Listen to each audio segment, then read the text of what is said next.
Bueno, eskerrik asko, japen gonbidapena onartzagatik.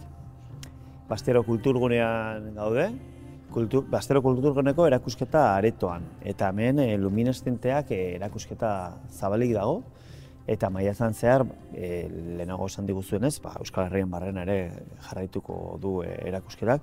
Bueno, oinarrian, liburu eder bat da, eskuetan dudana, apalategitan da liburu dendetan daude, baina lehenik eta bain zoriondu nahi zaituztet, kazetariaren ofizioa duintzera datorrelako liburu hau, kazetaritza arnasten dalako hemen, eta nire ustez Euskaldun bezala lutsu badatze, erdaldunak ez, baina Euskaldunak gozatu ederra hartu dezakegu zuen lanari esker, zorionak.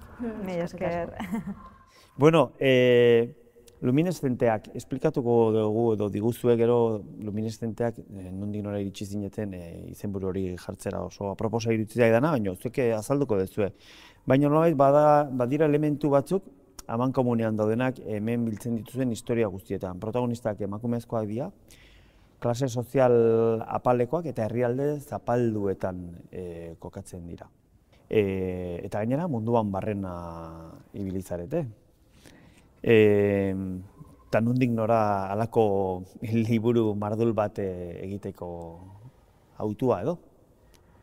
Bueno, 2018an elkartu ginen Durangoko azokan, eta kontestu horretan pixka bat hasi ginen bat bertziari galdeka zertzen gure biziaz eta ze plan genitun. Eta horra hasi ginen solasten eta egin nahiko nuke proiekturen bat, emakumeen inguruan, argazkintza, kazetaritza, bidaiak, pixkat hori zen lehenengo ideia bat, eta gero, antzinago gelditu ginen berriro ere eta buelta bat eman genion, ez? Eta hasiera batean izan genuen ideia orokorra izan zen, ikertu behar dugu pixka bat, gatazka egoeretan, egoera zaietan,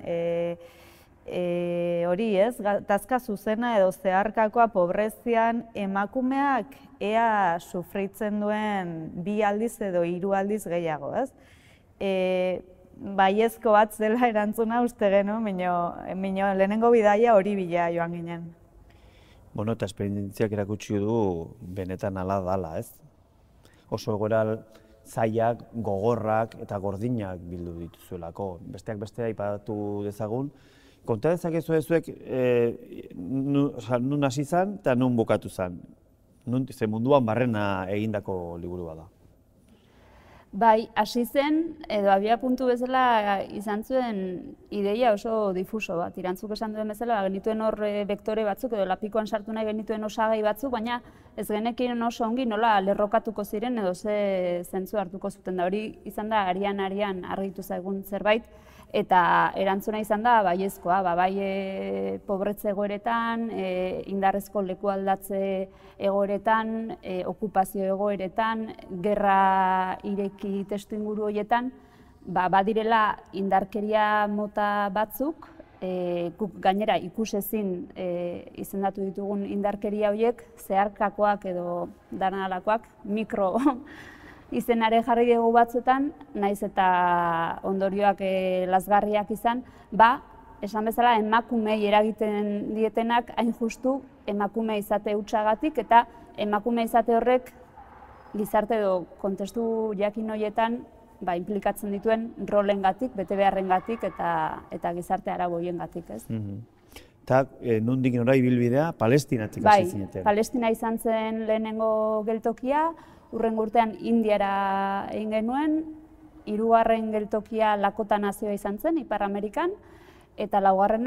Euskal Herrian. Eta helburuetako bat zen ahalik eta argazki osoena erakustea, ahalik eta errealitate mosaiko aberatsena, eta hain justu uste dut horregatik jo genuela 4 puntu hauetara, ez? Genekielako kontraste handiara ingo zigula bai lan egiteko moduan, bai jasoko genuen materialean, historietan, erretratuetan, giroan guztian, eta pentsatzen genuen proiektuari mesede ingo ziola horrek, ez?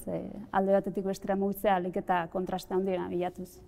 Bueno, aski ezaguna da Euskal Herrian, Maria Mercè Marçal poetaren Dibisa izeneko poesia, eta hor hor agertzen da nola bi zati ditu, poesia oso laburra da, baina nola esaten du, emakume sortu izana, klase sozial apalekoa eta herrialde zapaldukoa bezala definitzen da beha, katalana. Orduan, zuen liburuko protagonistak 3 elementu horietan oso ondo kokatzen dira, baina nolabait berak bukaeralden aipatzen du errebelde izateko 3 arrazoi zituela, ez? Zoritxarrez zuek aipatzen dituzuen Palestina, India, Dakotan, errebelde izateko aukera dugatea, baina nolabaitan kartak oso markatuta daude, ez? Oso zaila da Indiako emakumeen kasuan, edo Palestinako kasuan, edo Dakotaneko emakumeen kasuan, zulo hortatik ateratzea, ez? Eta egoera ilun horietara jo duzue. Bai, eta horre ikusi dugu kriston ezberdintasuna herrialdez herrialde, ez? Palestinan adibidez, zuk erran duzun bezala, borroka kontzientzia hori agitz biztua dago, ez? Urte luzea daramatzate gatazka egoera batean, Israelgo estatuan edo sionistaren kontra, eta horrek ere elkartzen ditu, iluntasun horretan elkartzen dire, eta ikasi dute kolektiboan borrokatzen, ez? Palestinar bezala eta emakume bezala, eta kontzientzia politiko aski landua dute, eta hori nabaritu genuen, argi nabaritu genuen. Eta gero adibidez, aipatzen duzuna, ez? Indiara joan ginenan, bertan egoera agitz ezberdina topatu genuen, bertan bai, kasta sistema bat dago, kasu honetan kasta baxunetarikoekin egon ginen, ez, gehien bat, nekazariekin eta bar, baina ez zuten kontzientzia kolektibo politiko hori, ez zeuden hain elkartuak, hain saretuak, zeuden esperientzia txiki batzuk, baina orokorrean hor bai nabaritu genuen ezberdina zela. Eta Lakota nazioan ere guztiz ezberdina, kasu honetan ere, zeuden argi batzuk, borroka bat, baina oraintxe, kolonizazio prozesu horren erdian da denola bait, agitz hurbil dago, eta horre ere kostatzen zen bizko bat elkartze hori bilatzea beraien arteko kontzientzia politiko hori. Indiako kasuan adiez, tamax edo dantzaren errealitate horretara gerturatzen zarete, eta hor nola bait, oso miserian dauden emakume horien itxaropena bada, ea bere seme-alabek beste bizitza bat edukiko duten, baina era beran, zuen liburuen protagonistak, izan dira dantzari horien alabak ere, eta dantzari esateko modu bada, baina nolabait ere prostituzioan murgilduta dauden persona dira, eta behar bada ezkutuan edo, baina lan horri esker, nolabait famili bat edo familikideak aurrera ateratzen dituzte, ez?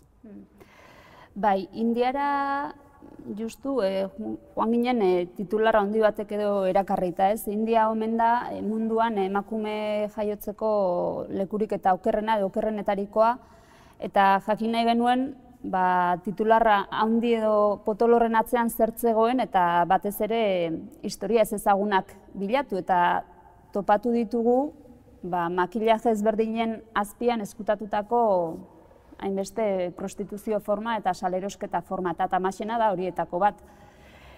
Emakume izatearena, generoa, hori dena elemento transversala da proiektuan, baina, klaro, historia bakoitzan arilkatzen dira beste kontu asko, etnizidadea, kultura, erlijioa, klase soziala, gatazka eta bar. Eta tamaxen kasuan nahazten da, honekin guztiarekin, kasta.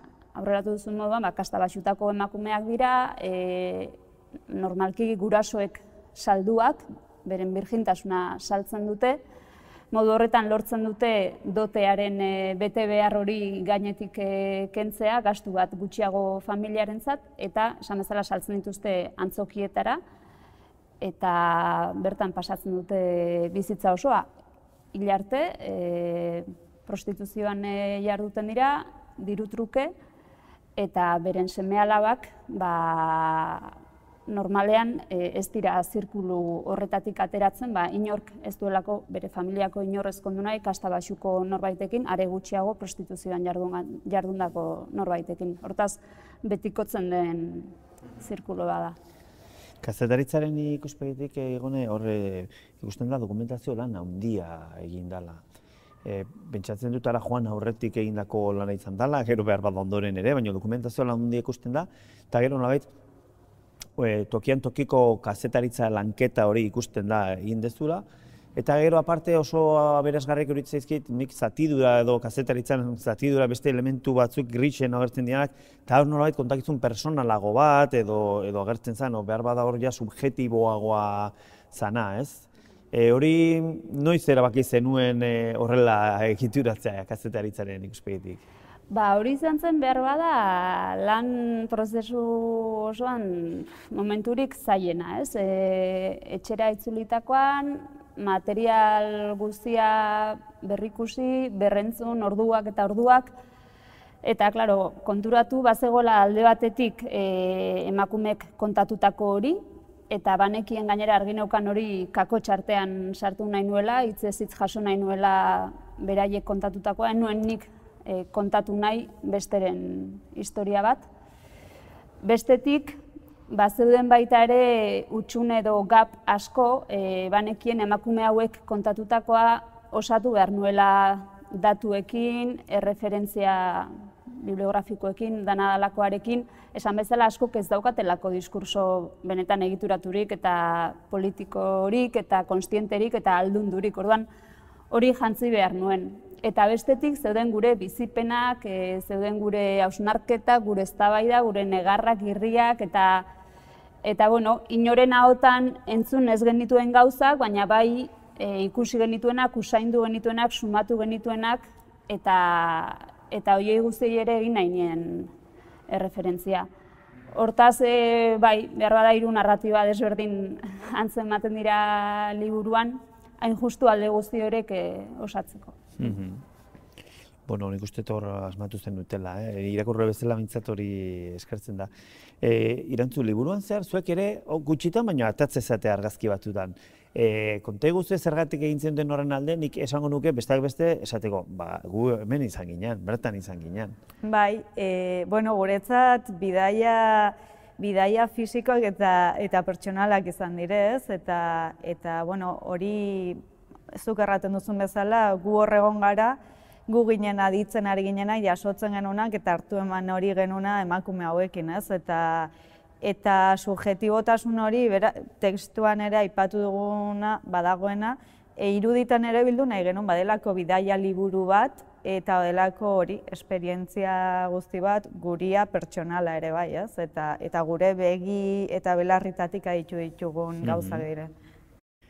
Bueno, gisa berekoa bezala egon gaitezke orain, elkarrizketa honetan, zuek nolabait esango nuke kanal moduko bat zarete hango lekuko hotzabien artean eta gure irakurleon artean. Baina era berean zuekan behar bada ez zineten bat gehiago, ez? Edo behar bada hain egoera zail, txiro eta han zuluan egonda, nolabait, zuek momentu batzutan deseroso sentitu zate edo deseroso sentitu arazi zaituzte, behar bada zuek zate haientzako mundu okzidentaletik doazen bi persona, behar bada pentsatu gute, aberatsak zaretela eta beste zer eginik ez dezuela, ez munduan.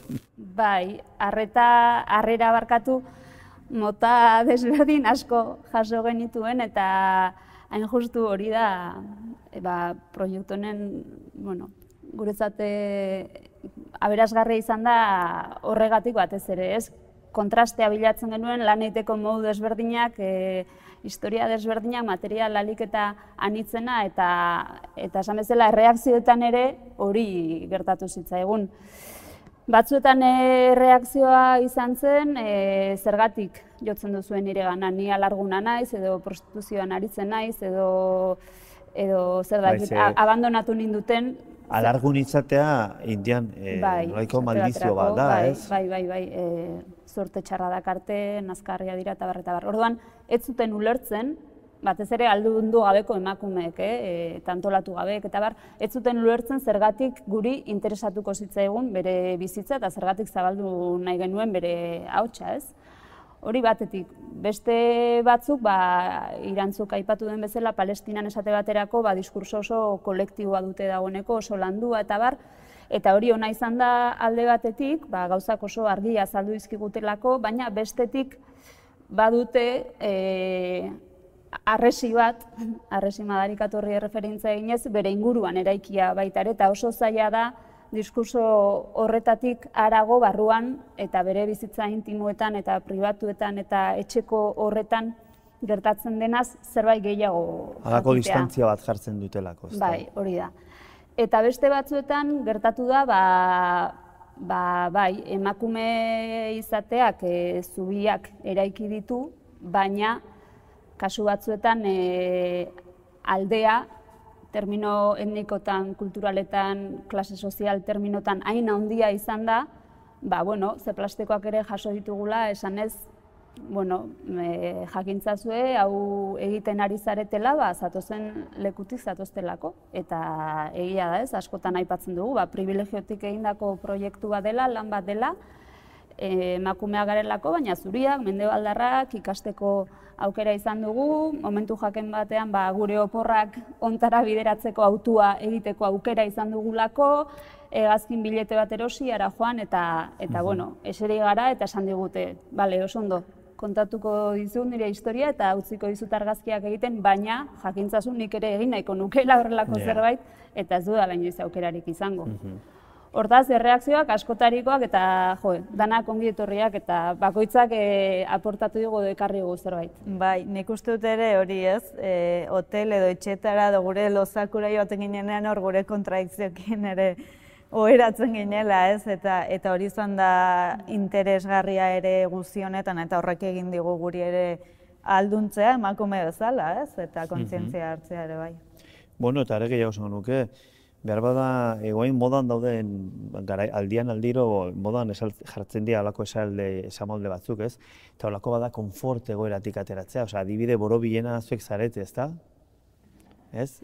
Bai, baina gure kasuan iaia, ez dakit kapritxo aipatu, baina ez dakit borondatez edo gogotik egindako zerbait da, ez? Esan nahi dut, ez zait iruditzen beste inor baino ez dakit zer esan ausartagoak edo zeragoak izan garenik horregatik. Guk nahi dugulako egin dugu eta kitxo. Bueno, atzerrian zinala irantzuzuk edalako obsesio zedenukan, obsesioren bat edo terrorea, argazkiak galduko ditudan edo txartelan baiten utziko dudan, nola itezen nun? Argazkiaiek Euskal Herriatu arte gainekin zenituen edo sarean eskegitzen zenituen, nola izan da hori? Bai, hori... Lehen kriston altxorra dago. Bai, buruko min batzen hori eta preokupazio bat erratura hau dena galtzen badut.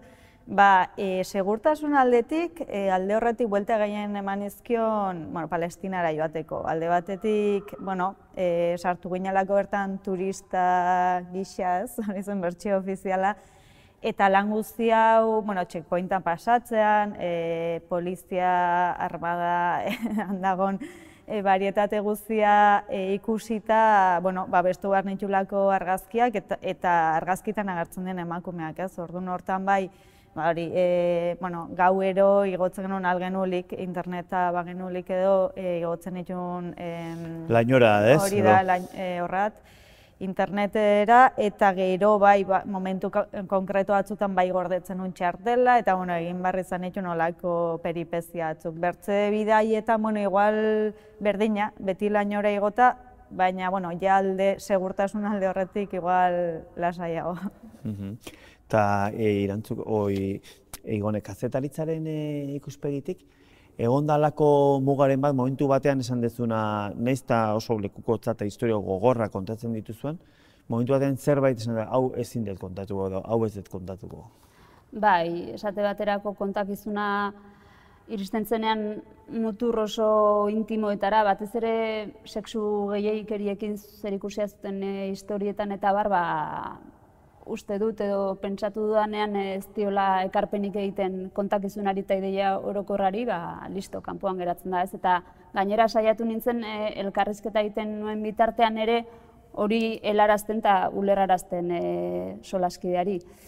Elkarrizketa asko eta, bisita asko edo itzultzaien laguntza egin genituen, klaro, horre hizkuntza falta zitzaidan eta beste baliabide batzuk erabili behar dituzu horrelakoetan, eta niretzat kasu guztietan oso lagun ona eta baliagarria izan da kuadernoa eta boligrafoa. Argazkiren batean ere agertzea. Bai, apunteak hartuz nolabait adierazten nion aurrean nuen emakumeari esaten zidan ura ondo apuntatzen ari nintzela eta itzultzaileari zerbait galdetu behar nionean edo zeo zer argitu, hartu eta apuntatu eta barrez. Eta konsideratzen nuenean esaten ari zen hori iritsi zela mutur behar bada gehiagizko batera, apuntatzeari utzi eta hori ere berehala ulertzen zuen aurrekoak. Orduan, uste izan zela nahiko tresna baliagarria zentzuetan. Alde horretatik, imaginatu behar dugu, gure egoera momentu horietan, elkarrizketa momentuan, agitz intimoa zela eta izan bartzula, ez? Alde batetik emakumeak seguru sentitzeko, gustora sentitzeko, azkenean, beti aipatzen dugu, minio kontatu izkiute historioak haunitzetan beraien familiakoak eta ingurukoak etzek izkitenak.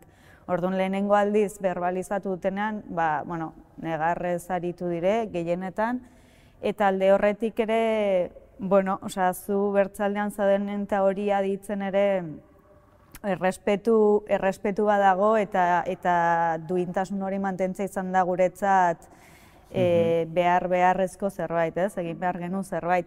Eta argazkiekin ere kasuan ere berdin, negarrez hasi dinen edo nik ez nituen argazkik egiten, berez ere berdina, ez zulako deus aportatzen horrek. Baten batek, horatzen baza irantzu esan zigun, gurekin izandako truke hori, izaten ari zela bere sendatze prozesuan, urrats bat gehiago. Eta orain bidali ditugunean liburuak herrialde hauetara bueltan, beraiek ikus ditzaten, egia da ez dutela hitzez hitze ulertuko horre jartzen duena, baina era berean nik uste dut ulertuko dutela guztia, ulertuko dute bisitarek, bidaiarek izan zuela zentzu bat, eta ulertuko dute kontatu ziguten hori, eta bere historia eta bere ahotsa iritsi dela munduko beste puntara.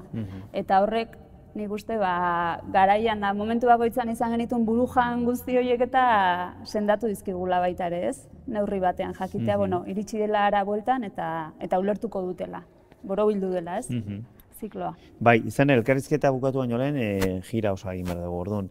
Palestinatik ibili ondoren, Indian ibili eta gero, Dakotara joateko hegaldiekin arazoak izan zituzten, estatu batuetan sartzeko arazorik bai, ala ez? Arazo legala kasu honetan ez, estatu batuetara, urtarrila otsaian joan ginen, 0,10 gradu, eta Denverrera iritsi ginen, eta nolabait iritsi behar ginen Hego Dakotara. Eskala bat egin genuen Nebraskan, eta iritsi ginen eta avioneta batean 10 pertsonekin edo, elurra, gaua, horrelako zailtasuna. 4 urtetan, momenturi beldurgarrinetako bat, avioneta gura hartzea. Ja. Dakotan gainera, liburuaren azala, Red Star izeneko protagonista, liburuaren azalera ematen dezuena, gero galdetuko dizuet azalaren inguruan, protagonistaren inguruan bukatzeko, baina nolabait,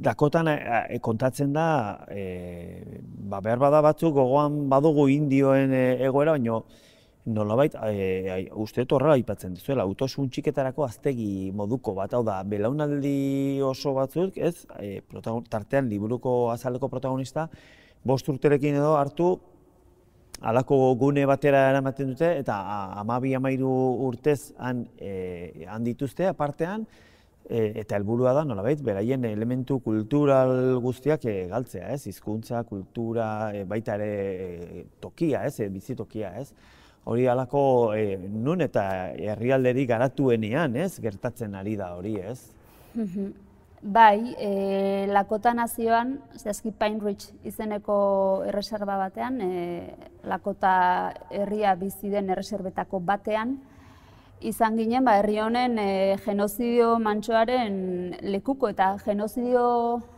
hori gauzatzeko baliatzen ari diren modua da asimilazio kulturala, mendez eta belaunaldi gertatu dena, batez ere Indian Boarding School edo barnetegi hauen bitartez. Aurreratu duzu moduan, hainbat belaunaldi indarrez itxi zituzten barnetegi hauetan 5 urtetik 18 urte bitarte, eta Red Starrek kontatu zigun moduan iritsi eta lehenengo gauza esate baterako, hilea moztu zieten larruarraz, horrek beraien ikuspegitik simbolizatzen duelako iraganarekin etetea, ez? Ile luzeak gordetzen duelako norberaren bizitza historia. Debekatu zieten hizkuntza, euren janzkera, simbologia guztia, izen berriak mendebaldarrak ezarri zizkieten, eta 10 urtez hazi eta ez zituzten gorrotoan, kulturalki hil orduan, ez? Hori da. Eta gainera aldi berean erreserbaietan sartu zituzten dirua,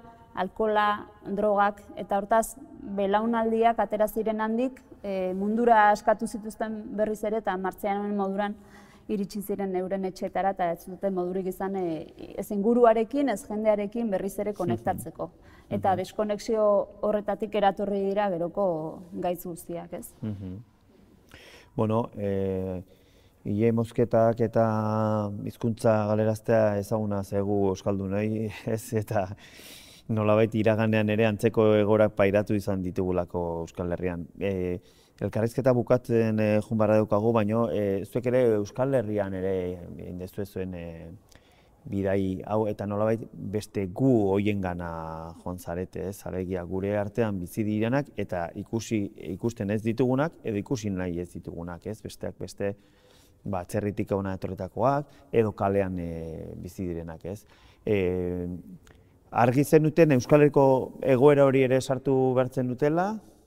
Bai, hasieratik argi genuen, eta nolabait kojunturak pandemia hasi zen, justo lakota naziotik bueltan, eta guzti horrek mai gainean jarri zeun, oain da momentu Euskal Herria lantzeko, ez, pixko bukaerako uzten ari ginen, eta argi genuen hasieratik ez genolako nahi gelditzea sentsazio hori ze gaizki dauden emakumeak munduan, eta hemen ez da ezer gertatzen, ez, gure inguruan, genekilako bazaudela ikusezina ziren hainbat emakume, hainbat egoera, eta horietako batzuk aipatu ditugu, eta gero bazeudelako ere bai kalean indarkeria hori sufritzez gain, etxe barruan ere eta gorputz barruan ere sufritzen dugunak bagarelako, ez? Eta pixkot ireki genuen ate bat horre bai, indarkeria estetikoa edo, ez? Kaiola estetikoa deitu diogun horrei. Eta, igual pertsonalki edo emakume zuri eta privilegiatu bezala, lehen aipatugun bezala, egunero espilura begiratzen gara eta egunero sare sozialak begiratzen ditugu eta guzti horren inguruan ere uste genuen bazegola zerbait interesgarria eta gogorra, ez? Eta hortik ere, badaude pare bat testigantza. Lumineszenteak iluntasunean edo zuloan argitxo bat, ez? Eta portadan, ageridean protagonistak, nolabait lumineszente horietako bada, nik erantziko nuke, eta gainez duintasuna, ez, erakusten duena, ez, argazki honek. Zer dela eta lumineszenteak? Bai, azalean ageri den izena da izenburua, baina proiektuaren azken buruan etorri den zerbait, eta emakume hauek guztiek badute zerbait berdintzen dituena, eta da hain justu hori, testu inguru, leku, familia, egoera oso ilunetan jaio eta hazi direla, baina hala ere gai izan direla aurre egiteko horri, eta gainera badirela argia, ez, ingurukoentzat erreferentzia zentzu batean eta kemena kutsatzeko gai. Eta hortaz, gustatzen zaigu esatea, proiektu hau izena bera bezala ambivalentea dela. Alde batetik jasotzen ditu testigantza eta irudi eta historia oso gogorrak, indarkeriazkoak, emakumeak biktimak dira, zentzu horretan, baina batez ere, emakume borrokalariak dira eta bere patu aldatzeko determinazioa duten emakumeak dira. Beraz, iluntasunean batez ere argiak. Horregatik izena. Igone, irantzu, eskerrik asko, beste 2 orduz egongo nitzake zuekin hizketan, liburuaren inguruan, plazer bat izan da, eta zorionak, eta eskerrik asko, euskaldunontzat luxu bat da egin dezuen gana. Mila esker. Eskerrik asko. Gaurkotasuneko gaiak poltsikoan. Aldizkaria ostiralero doan eskuko telefonoan eta tabletan. Deskargatu aplikazioa. Egin txak!